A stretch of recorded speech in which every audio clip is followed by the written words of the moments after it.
Est-ce qu'elle est enfin commencée, cette offensive?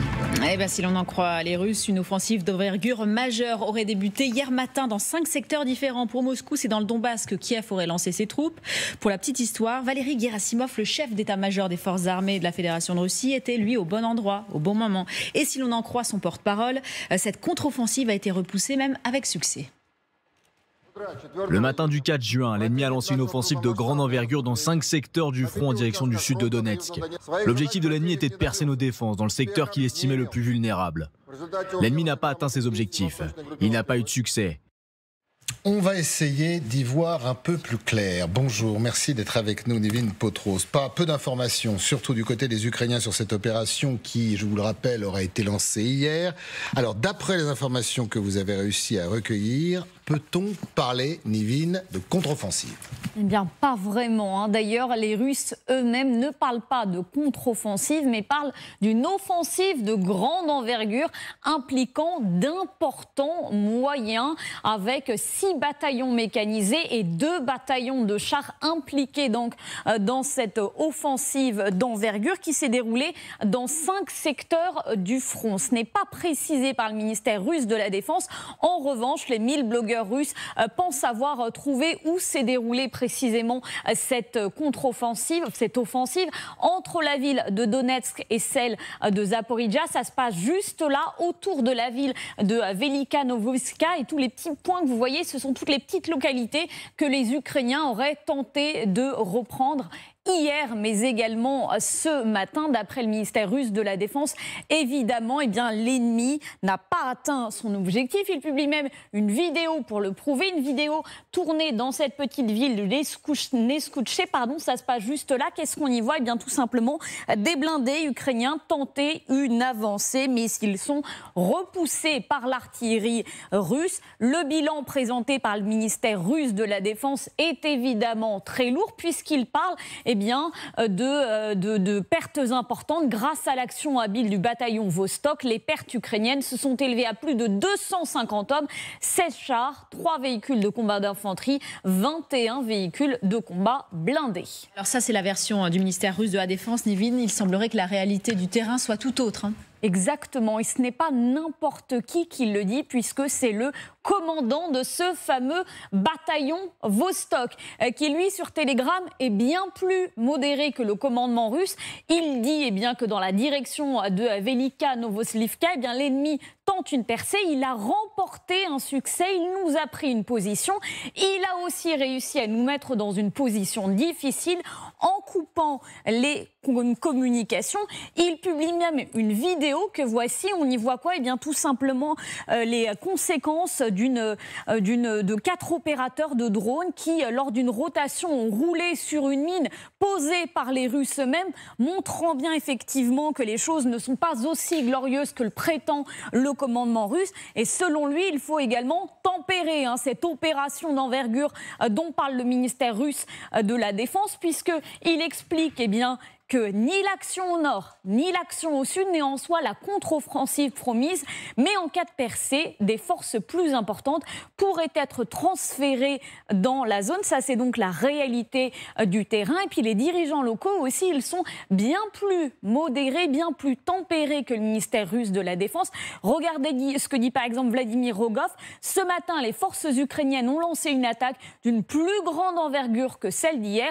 La situation est alarmante, mais sous contrôle. On le voit, tout n'est évidemment pas aussi glorieux que le prétend le ministère russe de la Défense. Merci beaucoup, Nevin. Ajoutons que les Ukrainiens ont démenti ce matin toute contre-offensive. C'est le centre des communications stratégiques de l'armée qui met en garde sur ce qu'elle qualifie de fausses informations russes, informations trompeuses, nous disent-ils. À ces fins ont été préparées de vieilles photos et vidéos montrant du matériel endommagé, des morts et des prisonniers et d'autres documents falsifiés. Florian Badillot, qui croire? C'est un peu la question. Et qui a intérêt à mentir? J'ai envie de répondre aucun des deux, en tout cas pour qui croire. Parce que si les Ukrainiens, et c'est ce qu'on évoquait déjà la semaine dernière après l'intervention du président ukrainien pour annoncer cette contre-offensive, et donc il s'est mis en quelque sorte dans une seringue, parce que si la contre-offensive est ratée, ça va être compliqué de tenir le choc.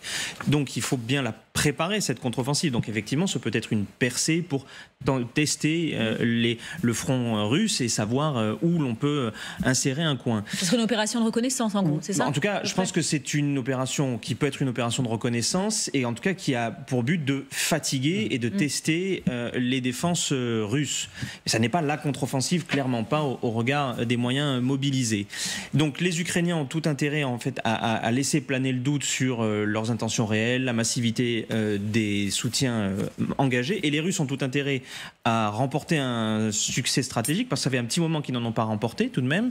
Et puis il faut décrédibiliser l'action de l'Ukraine vis-à-vis de ses alliés. Donc dans le brouillard informationnel, chacun y va de sa petite musique. Ce qui est surprenant, c'est la diversité des informations dans le camp russe qui viennent brouiller totalement le message, et on voit que tout ça finalement est assez mal préparé, c'est-à-dire qu'il y a une propagande d'État en quelque sorte, mais que les troupes ne tiennent pas ce discours-là, qu'il n'y a pas une véritable contre-offensive informationnelle qui impliquerait l'ensemble de l'armée russe dans toutes ses composantes. Donc tout ça donne une impression d'extrême brouillon dont finalement les Ukrainiens vont peut-être ressortir médiatiquement vainqueurs. Alors vous allez voir dans cette com du côté de Moscou, on parlera de Valéry Gerasimov qui visiblement était là. On ne sait pas où, mais il était là. Amiral Vichot, votre analyse justement dans ce brouillard, vous qui êtes un marin, le brouillard, le phare, la balise, on va peut-être essayer de s'y retrouver. Bon, le brouillard est très dense, ça c'est absolument clair, et beaucoup de signaux arrivent de plusieurs directions à la fois. En particulier, les Ukrainiens manifestement entretiennent l'illusion ou le fait qu'ils attaquent à plusieurs endroits, et tout est fait pour que les Russes n'arrivent pas à concentrer leurs moyens de défense. On sait que les Russes sont une armée qui est relativement lente dans ses manœuvres, que c'est pas facile de renforcer le front. Ils ont certainement une réserve stratégique quelque part en arrière de leur ligne, et les Ukrainiens vont faire comme en 1944, c'est-à-dire qu'ils vont faire croire jusqu'au dernier moment que l'attaque n'a pas lieu à l'endroit où l'on pense. Donc, vous vous souvenez qu'en 1944, Hitler avait voulu garder ses divisions de Panzer dans le Pas-de-Calais, et il les a gardées beaucoup trop tard, malgré les appels à l'aide de son commandant en chef, Rommel, qui était lui aussi sur le front. Réussi, et donc, on est un peu dans la même logique, c'est-à-dire que les Ukrainiens attaquent à la fois au nord, dans la région de Belgorod, grâce aux pro-russes, enfin aux Russes, pardon, pro-ukrainiens. Ils attaquent, on le sait, dans les alentours de Bakhmout en profitant de la relève des forces Wagner par des troupes régulières russes apparemment un peu désorganisées. Et ils attaquent là aussi dans la région de Vuhledar, puisque cette région que vous avez montrée sur la carte, c'est la même que celle qu'on avait vue de la dernière offensive russe. Donc là, ils testent vraiment partout. Et pour le moment, je pense qu'ils se gardent bien de dire où est leur point d'application principal. Peut-être même ne le savent-ils pas. Il ne faut pas oublier que c'est... Mais il se passe quand même quelque chose sur le terrain. Oui, il se passe des choses, ça c'est absolument certain. On n'invente pas. Mais les différents théâtres qui sont aujourd'hui ouverts sont séparés d'une quarantaine de kilomètres. C'est assez facile pour une armée bien organisée, et les Ukrainiens ont montré qu'ils l'étaient, de pouvoir basculer leurs forces là où ça passe, ou là où ils sentent que ça va passer. Et donc, mais ça, ils ne nous le diront pas. Souvenez-vous, lorsqu'ils ont repris la région de Kherson, on s'est rendu compte en gros une semaine après qu'ils l'avaient reprise. Bon, ça sera probablement comme ça cette année. Ils avaient testé, ça avait fonctionné. Du coup, ils avaient lancé l'opération sur Kherson. Exactement. Oui, ils avaient testé dans le nord, à Kharkiv, et ils avaient vu qu'il y avait des faiblesses, en effet, dans le dispositif russe, et ça leur avait permis aussi d'avancer au début de l'automne. Ils sont des gens qui profitent de l'aubaine. C'est-à-dire, ils avaient attaqué dans le nord, les Russes se sont écroulés, ils ont filé dans le nord, et puis en même temps, au sud, ils ont réussi à reprendre une part significative de terrain. Peut-être ont-ils même l'intention aujourd'hui, peut-être qu'ils ont envie de reprendre du côté de Bakhmout et aussi au sud du côté de Zaporijia. Mais animer ce front à cet endroit-là, en plus, paraît très logique, parce que c'est quand même une zone sur laquelle on se dit depuis le début que oui, il peut y avoir potentiellement cette oblast entre Zaporijia et le sud du Donbass, que ce serait finalement assez logique pour les troupes ukrainiennes d'attaquer dans cet endroit-là, parce que finalement, si vous descendez, vous descendez vers le sud-est, vous avez la mer d'Azov, vous arrivez à couper le dispositif russe.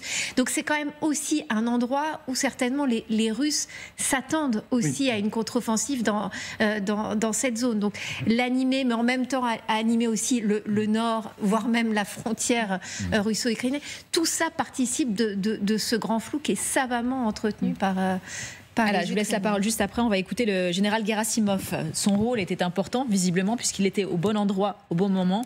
Je vous propose de l'écouter, le porte-parole de l'armée russe. Le chef de l'état-major général et le commandant du groupe des forces unies, le général d'armée Valery Gerasimov, se trouvait à l'un des postes de commandement avancés dans cette direction. De la com, encore de la com, toujours de la com, c'est ce que vous disiez. Alors Gerasimov qui est là, voilà. Donc, mais on ne sait pas où il est, Gerasimov. D'après la légende du Kremlin ce matin, Gerasimov, on est bien d'accord, a mis un coup de frein à cette offensive de grande envergure, je reprends les textes, des Ukrainiens. Il était présent dans l'un des groupements de commandement armé. Selon la légende de Kremlin, ils ont déjà détruit des milliers d'avions, ils ont déjà détruit des dizaines de milliers de chars ukrainiens. Ce qui est intéressant, c'est ce que disait l'amiral, c'est que il n'était pas dans son bureau d'Akajou. Mais vous le savez comment? Vous le savez comment? C'est-à-dire, c'est parce que Konashenko vous le dit, vous le croyez. Depuis le début de la guerre, il n'a jamais dit rien de... Vous pouvez m'écouter 2 secondes, ça change rien. Je vous dis simplement que pour les Russes, alors que Gerasimov en ce moment est critiqué, eh bien, on le retrouve, selon Moscou, dans la légende, puisqu'on parlait de communication, sur le terrain. Ça tombe bien. C'est exactement ce que j'ai dit. On ne le sait pas du tout, parce que vous n'avez aucune preuve qu'il était sur le terrain. C'est ce qu'ils disent, mais on ne sait pas où il était. Non, mais ça, je pense que tout le monde l'a compris. La seule chose, mais c'était la seule chose qu'il faut préciser, que ce sont des racontas, c'est la propagande russe, et une fois de plus, ils racontent ce qu'ils veulent raconter. Il y a tous les jours qui se passent les actions sur le terrain. Il y a tous les jours que les Russes essayent de percer, ou les Ukrainiens essayent de percer, sur tous les 1000-1200 kilomètres du terrain. Donc, quand on parle d'une petite opération comme ça, qui ne veut rien dire, c'est quoi, en fait, on ne comprend même pas ce que s'est passé. Donc, ça veut dire qu'il n'y a absolument rien qu'ils peuvent mettre sous la dent, il n'y a rien qu'ils peuvent mettre pour valoriser l'action de l'armée russe. Donc, ils se mettent sur un petit endroit en disant, voilà, mais il n'y avait rien. Mais la seule chose, par contre, qui est intéressante, qu'on voit bien, c'est que autour de Bakhmout, qui n'a jamais toujours été pris complètement, et Wagner est parti. Et aujourd'hui, on a vu Prigojine qui a hurlé une fois de plus. Shoigu, Gerasimov, il les a engueulés. Pourquoi? Parce qu'ils ont libéré encore, les Ukrainiens ont réussi à libérer un village. 2 secondes. Tout à l'heure, on partira à Bakhmout parce qu'il se passe des choses à Bakhmout. Mais ça, ce que je disais, au-delà de ça, c'est au moment où le général Gerasimov, où l'armée russe est vilipendée, pour rester poli, par Evgeny Prigojine, le patron de Wagner. L'histoire est tellement belle dans ce que nous raconte le Kremlin aujourd'hui, c'est que regardez, donc Gerasimov est sorti de son bureau d'Akajou et se retrouve sur le terrain. C'est gros, on est d'accord. C'est très gros. Mais Moscou a besoin. C'est pas impossible. C'est très gros. C'est effectivement, comme dit l'amiral, c'est pas impossible parce qu'il faut que le chef de guerre sur le terrain se bâtisse une réputation, une solidité pour tenir face aux attaques de Prigojine, mais aussi face au fait que l'appareil militaire russe est quand même assez circonspect sur les orientations qui ont été prises. Donc un chef de guerre sur le front, qui remporte des succès stratégiques, tout ça contribue à stabiliser, en tout cas pour quelques jours, les difficultés qu'il peut y avoir dans le haut commandement militaire russe et dans le haut commandement politique russe. Donc c'est finalement une opération de communication habilement menée pour calmer un peu la pression interne. Et je pense que c'est purement interne. Je suppose aussi. Oui, mais il y a peut-être besoin enfin de voir leur armée. Tout à fait. Même s'il n'y a aucune image. C'est une mise en scène qui est difficile parce que très rarement des images de Shoigu ou alors des jours et des jours plus tard. Ceci étant, contrairement à Shoigu, Gerasimov est un vrai soldat. C'est-à-dire que c'est un soldat qui est combattu, qui a été en première ligne. C'est un vrai soldat. Donc il n'est pas du tout impossible qu'il était sur la deuxième ligne de front. Qu'il soit sur la deuxième ou la troisième ligne de front dans la région où effectivement où il y a en ce moment des combats, surtout qu'il y a pas mal de régions où il y a des combats. Alors maintenant on va voir où tombe le prochain missile Storm Shadow et on saura où était Gerasimov. Mais c'est bien ça ce que les Ukrainiens essayent de savoir. En tout cas c'est pas cette image parce que là on est dans le bureau d'Akajou. Oui, ça c'est une image des manœuvres justement à l'époque qui avaient été orchestrées par les Russes et pour Poutine à l'époque c'était une façon de dire regardez tout va bien. Ceux qui tiennent l'armée sont en bonne santé et ils travaillent.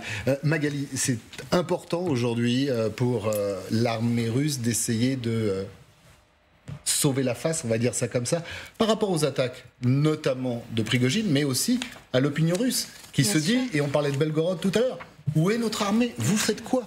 Bien sûr, par rapport à Belgorod, par rapport aux drones quand même qui se sont approchés de la banlieue de Moscou la semaine dernière. Et aujourd'hui. Et aujourd'hui encore, oui, absolument. Pour bien montrer que oui, il y a quelqu'un aux commandes. C'est ça le message de faire passer cette idée que Gerasimov était bien présent dans l'un des QG de commandement. Mais c'est vrai qu'il manque l'image.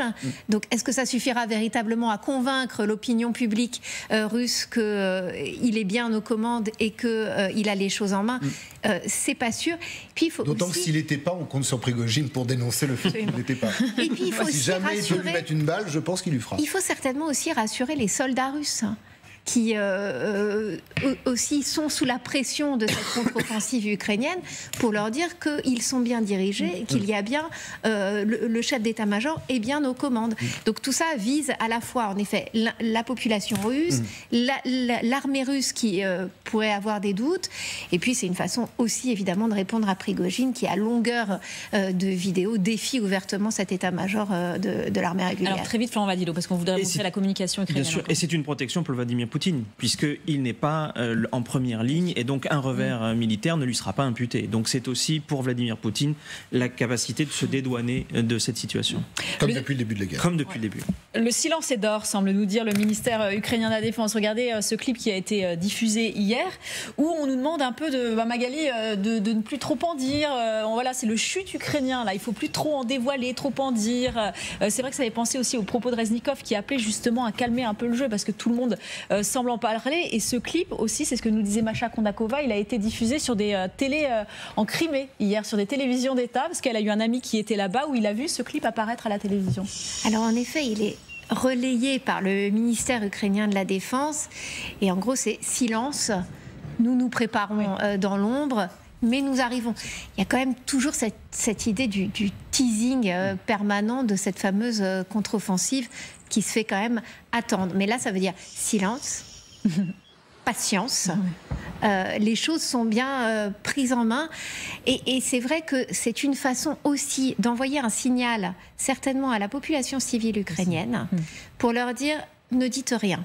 Ne donnez pas d'informations qui pourraient être utilisées contre nous, parce que on sait à quel point il est même les journalistes ne peuvent plus aller sur le front directement. Il est vraiment demandé aux civils de communiquer au minimum. C'est ce que vous nous disiez la semaine dernière. Il faut justement que les gens, que les Ukrainiens sachent se taire pour que les choses se passent. Oui, et aussi ce message s'adresse à l'Occident et à tous ceux qui exigent mais allez, contre-offensive, vite, pourquoi elle n'arrive pas? On leur dit silence, calmez-vous, vous ne serez pas déçus. La contre-offensive arrivera au bon moment, et surtout l'essentiel, il faut que les Russes l'entendent. Après, nous, le reste, on va observer. Et c'est aux Ukrainiens de décider.